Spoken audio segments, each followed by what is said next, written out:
everyone, welcome to CBSE History and Social Science. Today we will discuss class 11th History Chapter 4 The Central Islamic Lands Part 1. आज की इस video में हम केंद्रीय Islamic क्षेत्र भाग 1 का डिस्कस करेंगे। चैप्टर बहुत इंपॉर्टेंट है, बहुत ही डिस्क्रिप्टिव है और डिटेल में चैप्टर दिया गया है इस्लाम की हिस्ट्री, इस्लाम का किस तरह से पूरे वर्ल्ड में या मिडिल ईस्ट में जो है एक्सपांशन हुआ उसके बारे में डिटेल में ये चैप्टर डिस्कस करता है। तो बहुत ही इंपॉर्टेंट चैप्टर है। स्टार्ट करते हैं आज के इस वीडियो को। Don't forget to like, comment, share and subscribe to my channel subscribe करना बिल्कुल मत भूलिएगा, बहुत बहुत इंपॉर्टेंट है। स्टार्ट करते हैं आज के इस वीडियो को। सबसे पहले हम बात करते हैं इस इस्लामिक हिस्ट्री को जानने के लिए हमारे पास कौन कौन से सोर्सेज अवेलेबल हैं। ठीक है, इस्लामिक हिस्ट्री वर्ल्ड में मेनली 3 रीजंस की वजह से बहुत बहुत इम्पोर्टेंट मानी जाती है। इस इस्लाम का वर्ल्ड की हिस्ट्री में 3 मेजर कंट्रीब्यूशन जो है वो देखने को मिलते हैं। There are 3 major contribution of this Islam, rise of Islam in the world history. First one is there is change in the religion, then community and then in politics. ठीक है, human civilisation में इस Islamic religion ने 3 नए aspect दिए, religion, community and politics. Start करते हैं sources के बारे में। तो there are 4 types of sources available to understand the Islamic history. First one is semi-historical works such as biographies, records of the sayings and doings of the Prophet Muhammad, that is called hadith, and commentaries on the Quran, तफसीर जिसे कहा जाता है। तो सबसे पहले आते हैं सेमी अर्थ ऐतिहासिक स्रोत जिन्हें कह सकते हैं, जिसमें जीवनियाँ आती है, जिनमें प्रोफेट मोहम्मद द्वारा कही गई या दी गई शिक्षाएं जो कि हदीथ के रूप में जानी जाती है वो आती हैं। फिर जो कुरान के ऊपर टिकाएँ लिखी गई, टिप्पणियाँ की गई है, उन्हें तफसीर कहा जाता है, तो वो आती हैं। ठीक है, तो ये सबसे पहले टाइप के सोर्सेज हैं। दूसरे टाइप के सोर्सेज की अगर हम बात करें तो they are large collections of eyewitness reports. देखी गई जो रिपोर्ट्स हैं, बहुत सारा संग्रह उसका अवेलेबल है, जिन्हें अखबार कहा जाता है। Transmitted over a period of time either orally और ऑन पेपर। ठीक है, या तो मौखिक रूप से या लिखित रूप से ये जो एक पीढ़ी से दूसरी पीढ़ी पे जो स्थानांतरित हुई है, उन रिपोर्ट्स का जो या अखबार का एक बहुत बड़ा कलेक्शन है, वो हमारे पास अवेलेबल है। The authenticity of each report was tested by critical method cold isnad. ठीक है, और इन अखबार की जो है ऑथेंटिसिटी को या इनकी प्रामाणिकता को जो है इसनद एक तरीका है जिसके माध्यम से टेस्ट किया गया है, ओरिजिनलिटी इनकी टेस्ट की गई है। फिर थर्ड आता है क्रिश्चियन क्रॉनिकल्स, क्रिश्चियन इतिवृत्त जिन्हें कहते हैं, written in Syria, care fewer but they throw interesting light on history of early Islam. ये सीरिया में लिखे गए थे, अर्ली क्रिश्चियन हिस्ट्री है जो बहुत कम मात्रा में अवेलेबल है, लेकिन ये भी प्रारंभिक इस्लामिक इतिहास के बारे में बहुत ज़्यादा इंपॉर्टेंट इन्फॉर्मेशन अवेलेबल कराते हैं। तो third one is Christian chronicles. Fourth source की बात करें तो besides chronicles we have legal text, geographies, travelogues and literary works such as stories and poems. बहुत सारे क्रॉनिकल्स के अलावा हमारे पास सोर्सेज हैं जिसमें जियोग्राफीज़ है, अलग अलग एरिया की ट्रैवलॉग्स हैं, यात्रा वृत्तांत जिन्हें कहते हैं, वो अवेलेबल हैं। फिर बहुत सारे साहित्यिक कृतियाँ हैं जिसमें कहानियाँ और कविताओं के संग्रह हैं। ये भी इस्लाम के, प्रारंभिक इस्लाम के बारे में बहुत सारी महत्वपूर्ण जानकारियाँ उपलब्ध कराते हैं। तो there are 4 types of sources available. First one is semi-historical works, second are large collection of eyewitness reports, third are Christian chronicles and fourth are the legal texts, geographies, travelogues and literary works. ठीक है, इसके बाद start करते हैं हम rise of Islam in Arabia, prophet Muhammad, Arabs before prophet Muhammad. ठीक है, इस्लाम के उदय से पूर्व अरब जो था वो किस तरह का था, वहाँ पर किस तरह के लोग रहते थे। तो before the prophet Muhammad the Arabs were divided into tribes. Prophet Muhammad से पहले अरब के जो लोग थे अलग अलग कबीलों के रूप में डिवाइड थे, जिन्हें कबीला कहा जाता था। ट्राइबल ग्रुप्स थे जिन्हें कबीला कहा जाता था। तो अरब में मेनली जो है ट्राइबल कम्युनिटी रहती थी अलग अलग कबीलों के रूप में। A chief was chosen on the basis of his family as well as his personal courage, wisdom and generosity. हर कबीले का एक चीफ या मुखिया होता था और वो मुखिया का जो चुनाव होता था वो इस आधार पर किया जाता था कि वो किस फैमिली से बिलोंग करता है, यानी उसका फैमिली बैकग्राउंड क्या है, साथ ही साथ वो वास्तविक रूप में स्वयं किस तरह का इंसान है, उसका जो है खुद का साहस, उसकी बुद्धिमानी, उसकी उदारता या उसकी जनरोसिटी जो है, व्यवहार कुशलता जो है, ये सब चीज़ें मैटर करती थी इन कबीलों के मुखिया बनने के लिए। तो ये सारी सब क्वालिफिकेशंस एक तरह से कह सकते हैं मुखिया की होती थी। मैनी अरब ट्राइब्स वर नॉमेडिक। अब अरब के ज़्यादातर जो ये ट्राइबल्स थे वो नॉमेडिक थे।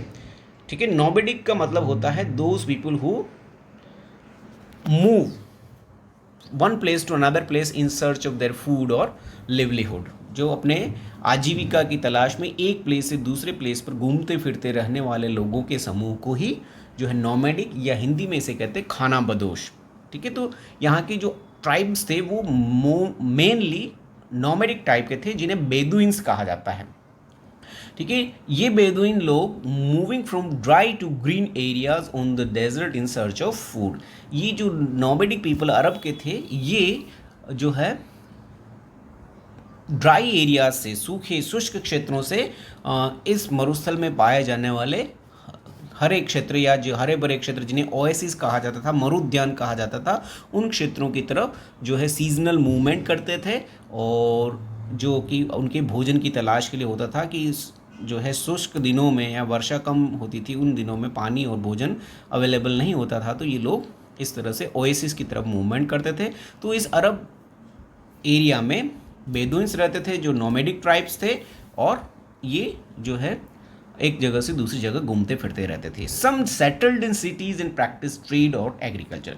कुछ ट्राइब्स इनमें से शहरों में सेटल्ड हो चुके थे और वो या तो खेती करते थे या व्यापार का काम करते थे। Muhammad belong to tribe known as Quraysh. ठीक है, प्रॉफेट मोहम्मद जो हैं वो कुरैश ट्राइब या कबीले से संबंधित थे। तो प्रॉफेट मोहम्मद का जो ट्राइब ग्रुप है उसका नाम था कुरैश और इसी वजह से उन्हें कुरैशी जो है वो इसी से डिराइव्ड वर्ड है। कुरैश कबीले से प्रॉफेट मोहम्मद का संबंध था। इसके बाद हम बात करते हैं नेक्स्ट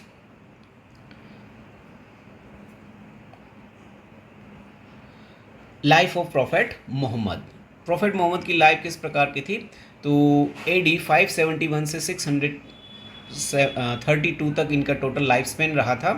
571 में ये बर्थ है इनका और उसके बाद 632 डेथ ईयर है उनका। मोहम्मद वॉज बोर्न इन मक्का नाम के स्थान पर प्रॉफेट मोहम्मद का जन्म हुआ था 571 AD में।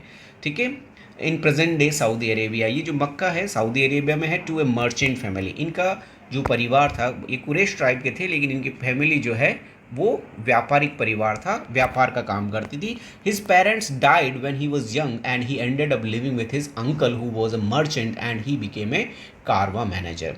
इनके पेरेंट्स की बहुत छोटी एज में ही डेथ हो जाती है तो इनका पालन पोषण जो है इनके चाचा अंकल द्वारा किया जाता है और उनके अंकल जो है वो एक व्यापारी थे और उन्हीं के साथ जो है ये प्रॉफेट मोहम्मद एक कारवा मैनेजर बन जाते हैं। कारवा मैनेजर का मतलब कारवा जो एक जगह से दूसरी जगह पर व्यापारियों का समूह व्यापार के सिलसिले में मूव करता था तो उसको ये मैनेज करने का काम करते थे। Muhammad married an older widow named Khadija. Muhammad का विवाह एक इनसे भी बड़ी उम्र की महिला से हुआ था जिनका नाम खदीजा था। ठीक है, तो ये खदीजा इनकी पत्नी का नाम था। Over time he found the richness and corruption of the merchants and townspeople to be troubling. समय के साथ साथ उन्हें जो धनी व्यापारी थे उनकी करप्शन और बहुत सारी चीज़ों की वजह से मक्का में समस्याएं उत्पन्न होने लगी। He decided to visit the hills to meditate. और व्यापार में आने वाली मुश्किलों की वजह से उन्होंने निर्णय किया कि वो पहाड़ी क्षेत्रों में जाकर ध्यान करेंगे, मेडिटेट करेंगे। Muslims believe that while he was meditating in the hills, he received revelations from God through the angel Gabriel.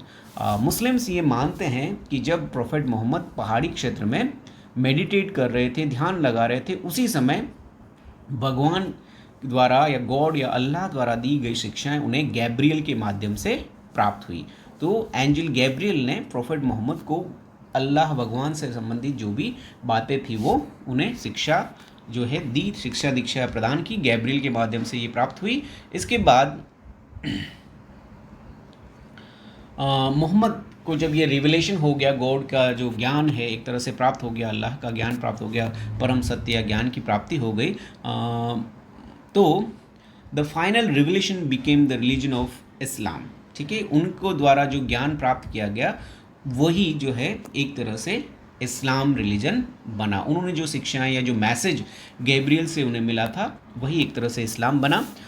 Gabriel told Muhammad to recite what he heard. It was believed that Allah had already revealed himself through Moses and Jesus, but now had a final revelation to man. ठीक है, for man. तो मुस्लिम ये मानते हैं कि Gabriel जो था उन्होंने मोहम्मद को जो है जो कुछ भी सुना था भगवान ने अल्लाह से, वो सब कुछ मोहम्मद को सुनाया। और ये भी माना जाता है कि गॉड और अल्लाह ने ये मैसेज पहले भी मोसेस और जीसस के माध्यम से लोगों तक पहुंचाए थे, और अब वो फाइनली प्रोफेट मोहम्मद के माध्यम से अपने संदेश जो है वो लोगों तक पहुंचा रहे हैं। तो अल्लाह का संदेश जो है वो प्रोफेट मोहम्मद को मिला, और उन्हें ये कर्तव्य या ड्यूटी दी गई कि वो अल्लाह के इस संदेश को लोगों तक पहुंचाए।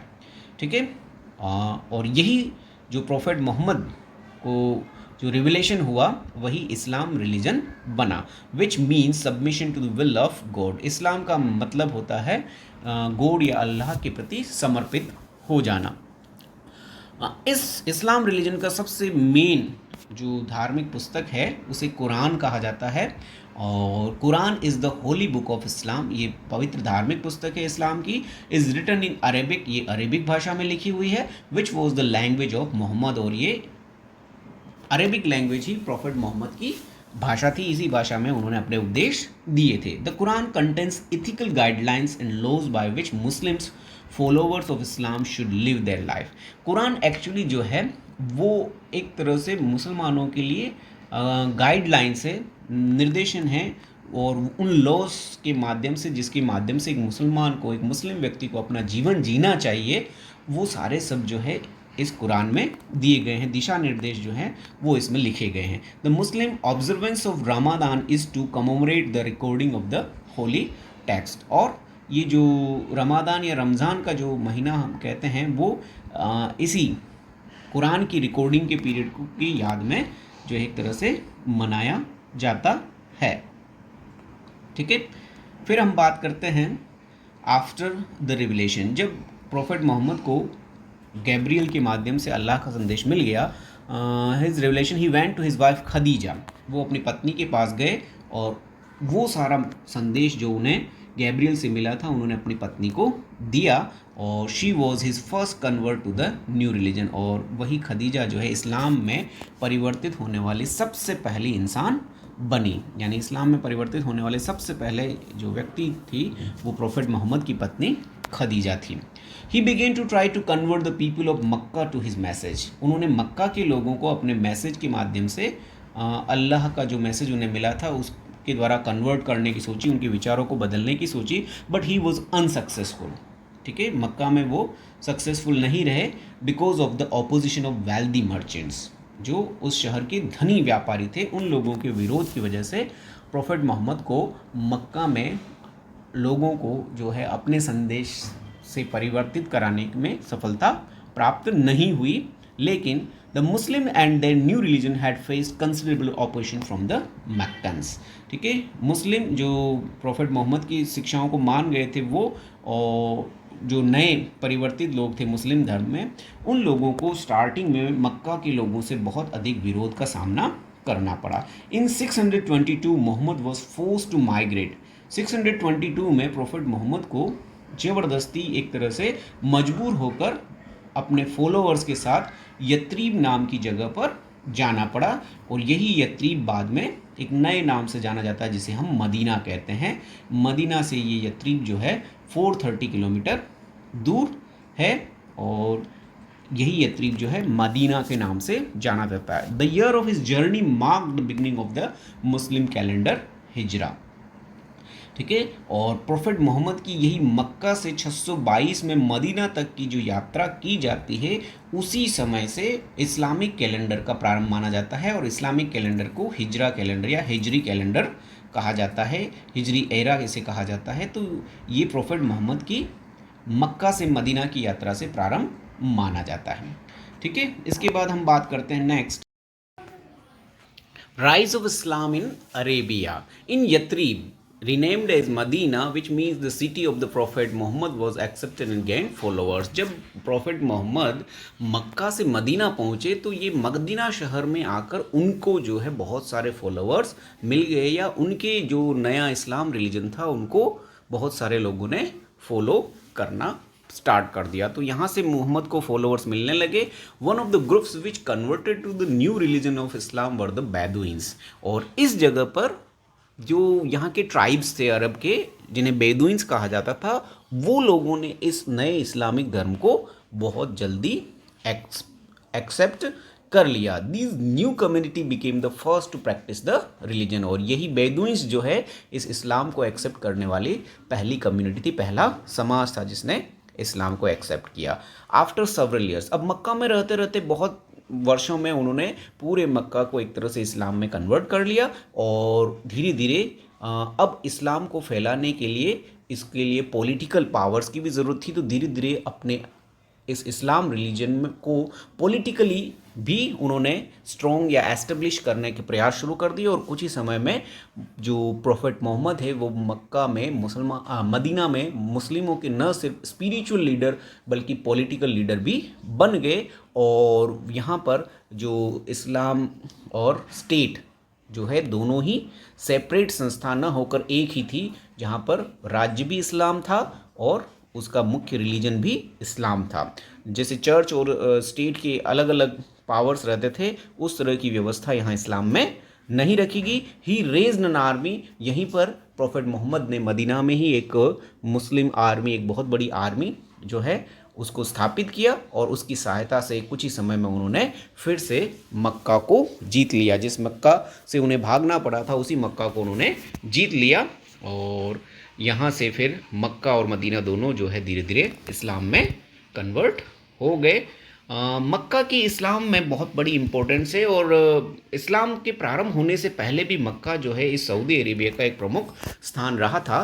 तो इस्लाम के पहले इस मक्का का महत्वपूर्ण स्थान क्यों था, उसकी अगर हम बात करें तो it was in this city that Muhammad lived and control the main shrine, a cube like structure known as Kaaba, in which idols were placed. यही वो स्थान था जहाँ जो मक्का है वो प्रोफेट मोहम्मद का मूल स्थान है। और साथ ही साथ इसी मक्का में एक क्यूब लाइक स्ट्रक्चर है जिसे काबा के नाम से जाना जाता है। और उस काबा में जो है मोहम्मद से पहले या इस्लाम से पहले जो है बहुत सारी मूर्तियाँ रखी हुई थी, जो विभिन्न तरह के देवी देवता यहाँ माने जाते थे, उनकी मूर्तियाँ वहाँ पर रखी हुई थी। Tribes outside Mecca also considered the Kaaba holy. और मक्का के बाहर के क्षेत्र में रहने वाले आदिवासी या ट्राइब्स जो लोग थे इस एरिया के, वो भी मक्का के इस काबा को बहुत ही पवित्र स्थान मानते थे। And place their idols in it, और उन्होंने भी अपनी मूर्तियां यहाँ पर रखी हुई थी। And made annual pilgrimage to this shrine called Hajj, और वो लोग भी इस काबा की जो है वार्षिक तीर्थ यात्राएं करते, वर्ष में एक बार तीर्थ यात्रा करते थे, जिसे हज कहा जाता था। Mecca was located on the cross road of a trade route between Yemen and Syria which added to the importance of the city. इसके साथ ही साथ हज यात्रा और जो है काबा का जो स्ट्रक्चर था, इसके अलावा यहाँ पर ये जो मक्का है वो यमन और सीरिया के ट्रेड रूट के बीच में स्थित था, और इस वजह से भी इसका बहुत महत्वपूर्ण स्थान था। तो ये 3 रीज़न थे जिसकी वजह से काबा एक महत्वपूर्ण, मक्का एक महत्वपूर्ण स्थान था। फिर इसके बाद बात करते हैं, ये जो काबा है इसको मोहम्मद ने बाद में चेंज किया। काबा यहाँ पर आप ये देख सकते हैं, ये क्यूब लाइक स्ट्रक्चर है, यही वो होली प्लेस है जिसको मुस्लिम बहुत पवित्र मानते हैं। और इसकी एनुअल जो है या फिर लाइफ टाइम में एक बार जो हज की यात्रा करते हैं तो यहीं पर वो आते हैं। After Muhammad took the city of Makkah, he cleansed the Kaaba of idols. मक्का को जीतने के बाद प्रोफेट मोहम्मद ने मक्का के इस काबा में जो भी मूर्तियां रखी हुई थी उनको सबको हटा दिया यहाँ से, और and dedicated it to Allah who he thought was the one true God. और इस प्लेस को उस एकमात्र अल्लाह या खुदा को डेडिकेट किया, यानी काबा जो है उस अल्लाह का स्थान है, पवित्र स्थान है। ठीक है, तो काबा आने के बाद या मक्का जीतने के बाद उन्होंने इस काबा में से मूर्तियों को हटाया। All Muslims are encourage to make a pilgrimage to Mecca, और जितने भी लोगों को मुस्लिम धर्म में परिवर्तित किया गया था उन सभी से यह आशा की जाती थी या उन्हें प्रोत्साहित किया जाता था कि वो अपनी लाइफ में एक बार ज़रूर मक्का की यात्रा करें, जिसे हज कहा जाता था, at least once in their life if they are physically and financially fit. अगर वो अफोर्ड कर सकते हैं और फिजिकली फिट हैं तो ऐसे में उन्हें हर मुसलमान को अपने जीवन में एक बार मक्का की यात्रा करनी ही चाहिए। इस तरह से ये व्यवस्था की गई। तो मक्का जो है इस इस्लाम का सबसे पवित्र स्थान है और उसमें ये जो काबा है वो मक्का का सबसे प्रमुख स्थान है, जिसकी यात्रा करने, हज यात्रा करने मुस्लिम दुनिया भर से यहाँ पर आते हैं। ठीक है, फिर आगे बात करते हैं प्रोफेट मोहम्मद ने इस्लाम के प्रमुख सिद्धांत या नियम क्या बनाए जिस पर ये इस्लाम रिलीजन मेनली जो है वो बेस्ड है। तो principles and messages of Prophet Muhammad. Prophet Muhammad declared himself to be messenger of God. Prophet Mohammad ने अपने आप को गॉड न कहकर गॉड का मैसेंजर कहा है, यानी गॉड ने जो मैसेज दिया है वही मैसेज लोगों तक पहुंचाने का काम प्रोफेट मोहम्मद का है। तो उन्होंने अपने आप को मैसेंजर ऑफ गॉड यानी रसूल कहा and commanded to preach that Allah alone should be worshipped, और उन्होंने ये भी मैसेज दिया कि सिर्फ अल्लाह को ही वर्शिप किया जाना चाहिए, अल्लाह को ही पूजा जाना चाहिए, उसको ही जो है वर्शिप किया जाना चाहिए। ठीक है, he preach that worship should involve simple rituals such as daily prayers, और उन्होंने ये भी उपदेश दिया कि प्रार्थना जो है वो सिंपल सामान्य जो है परंपराओं द्वारा की जानी चाहिए, कोई विशेष जो है परंपरा नहीं होनी चाहिए, बिल्कुल सिंपल तरीके से भगवान की अल्लाह की वर्शिप की जानी चाहिए। और वो तरीका उन्होंने बताया दैनिक प्रार्थना, डेली प्रेयर के रूप में, जिसे सलात कहा जाता है। His followers should follow moral principle. फिर उन्होंने कहा कि मुस्लिम को जो भी इस्लाम को मानेंगे उन सबको कुछ नैतिक नियमों का भी पालन करना चाहिए, जैसे कि एब्सटेंट फ्रॉम थेफ्ट, चोरी नहीं करना, डिस्ट्रीब्यूट आर्म्स, दान देना, and be bound together through common religious beliefs, और सभी जो एक ही रिलीजन को मानने वाले लोग हैं उन सबको साथ में मिलकर रहना। ठीक है, तो जो है साथ जो है यहाँ पर बहुत इम्पोर्टेंट है। इस रिलीजन में सभी को मिलजुल कर, सभी मुसलमानों को मिलजुल कर रहना चाहिए। ये प्रोफेट मोहम्मद की तीसरा प्रमुख नैतिक जो मूल्य है या नैतिक सिद्धांत है, उन्होंने बताया चोरी न करना, दान देना और मिलकर रहना। He preach to found a single community of believers. फिर उन्होंने ये भी उपदेश दिया कि मुस्लिम रिलीजन को मानने वाले लोगों की एक कम्युनिटी होनी चाहिए, बिलीवर्स, फॉलोवर्स की, जिसे उन्होंने उम्मा नाम दिया। ठीक है, हिज फॉलोवर्स कॉल्ड मुस्लिम्स, और जो है इस्लाम के फॉलोवर्स को मुस्लिम्स कहा गया।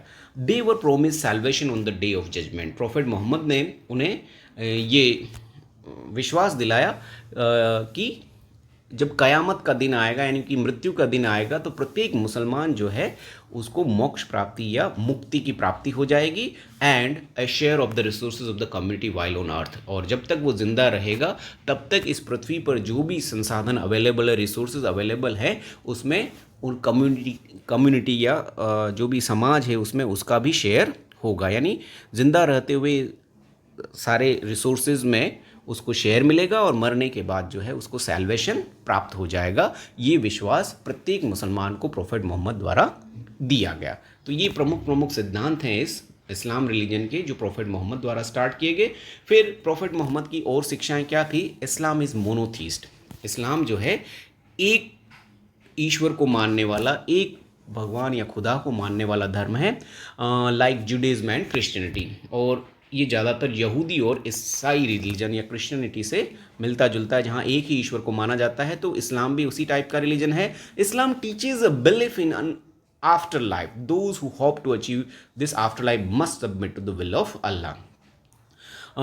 इस्लाम जो है मृत्यु के बाद के जीवन की भी बात करता है, और जिनको इसमें विश्वास है तो उन्हें अल्लाह की इच्छा के सामने सबमिट हो जाना चाहिए, यानी नतमस्तक हो जाना चाहिए, मतलब अल्लाह की इच्छा पर डिपेंड हो जाना चाहिए। Muslim do not believe that the Mohammed was divine, they believe that he was a man.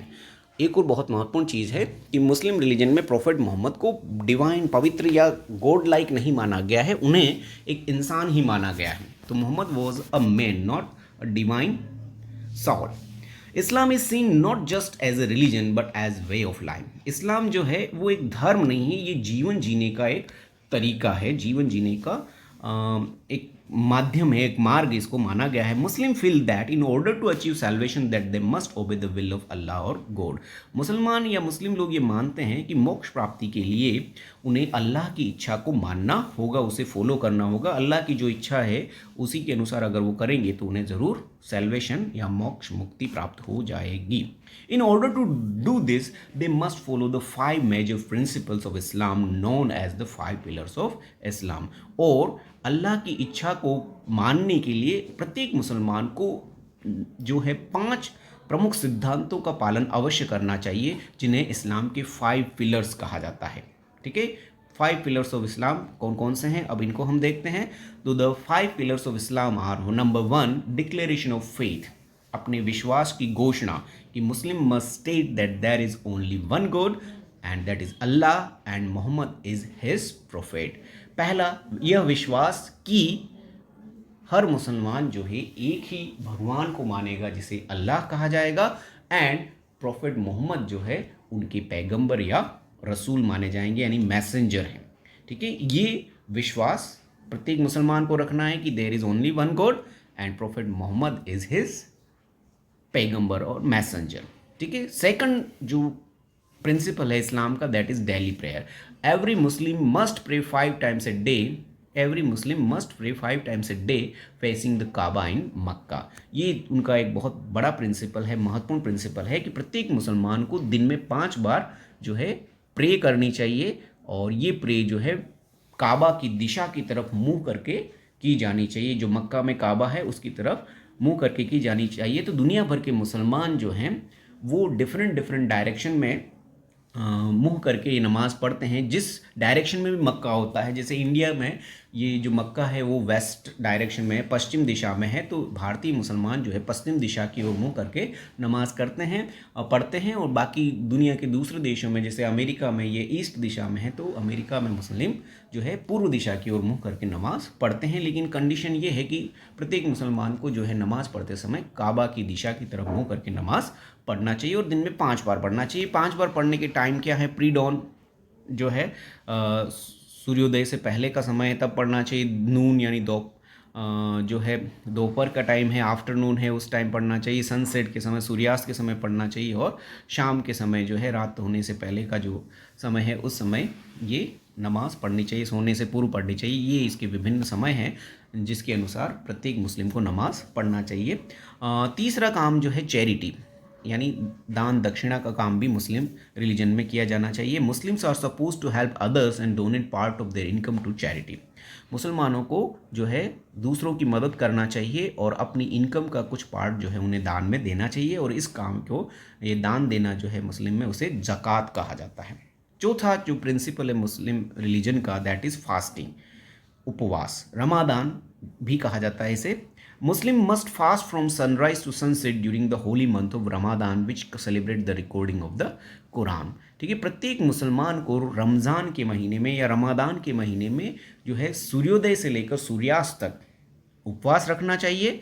और ये जो रमादान का महीना है, ये वही महीना है जब प्रोफेट मोहम्मद को कुरान का उपदेश अल्लाह द्वारा प्राप्त किया गया था, या प्रोफेट मोहम्मद को अल्लाह से जो है वो उपदेश प्राप्त हुआ था, जिसे कुरान कहा जाता है। तो कुरान की रिकॉर्डिंग इस रमज़ान के पवित्र महीने में की गई थी, तो उस महीने में प्रत्येक मुसलमान को जो है उपवास रखना चाहिए। ये इसका चौथा सिद्धांत है। और पांचवा जो है, the fifth pillar of Islam is the Hajj. पांचवा पिलर है वो हज की यात्रा है। Once in life time if they are physically and financially able, Muslim are to journey to Mecca in Saudi Arabia and perform the rituals of the Hajj. और वहाँ पर मक्का की यात्रा के बाद उन्हें जो भी वहाँ की परंपराएं हैं उन्हें निभाना चाहिए। तो प्रत्येक मुसलमान जो फाइनेंशियली और फिजिकली फिट है, एबल है, उसे अपनी लाइफ में एक बार हज की यात्रा जरूर करनी चाहिए। तो ये 5 प्रिंसिपल है प्रोफेट मोहम्मद द्वारा की गई है। डिक्लेरेशन ऑफ फेथ पहला है, जिसमें अल्लाह जो है वो एक ही है, गॉड एक ही है और प्रॉफिट मोहम्मद जो है उनका मैसेंजर है। दूसरा, प्रत्येक मुसलमान को दिन में 5 टाइम्स प्रेयर करना चाहिए, नमाज पढ़नी चाहिए। तीसरा जो है प्रत्येक मुस्लिम को अपनी इनकम का कुछ पार्ट दान देना चाहिए, जिसे ज़कात कहते हैं। चौथा है कि प्रत्येक मुसलमान को रमज़ान के महीने में, रमादान के महीने में फास्टिंग करनी चाहिए, उपवास करना चाहिए। और पांचवा जो है उसे हज की यात्रा करनी चाहिए। बहुत इंपॉर्टेंट है, ये सभी को याद रखना है। नेक्स्ट बात करते हैं हम हज यात्रा। ये जो है आप हज का मैप देख सकते हैं यहाँ पर कि ये अराफात का प्लेन, ये जितने भी प्लेसेस हैं, मिक्कात, अराइवल एंड चेंज है, फिर मक्का है, फिर मीना जो है वहाँ पर है। ये सारे प्लेसेस हैं हज यात्रा के, जहाँ प्रत्येक मुस्लिम जो है जब हज यात्रा जाते हैं तो इन जगहों पर रुकते हैं, इन सब स्थानों की यात्रा करते हैं। और ये जो पिक्चर आप देख सकते हैं, काबा के चारों तरफ जो इतनी भीड़ है, ये हज की यात्रा के दौरान इकट्ठा होने वाले दुनिया भर के मुस्लिमों की भीड़ है, जो इस पवित्र स्थान के आसपास प्रेयर करके जो है अपनी इच्छाओं की प्राप्ति के लिए या प्रार्थना करते हैं। ठीक है, तो ये हज यात्रा के संबंध में। इसी के साथ आज का ये जो पहला पार्ट है इस चैप्टर का, वो यहीं समाप्त होता है। आशा है आपको ये पसंद आया होगा। Thank you for watching my video. Don't forget to like, comment, share and subscribe to my channel. Channel subscribe करना बिल्कुल मत भूलिएगा। It is very very important. It motivate me to provide you a better quality of videos and information. Thank you. Have a nice day.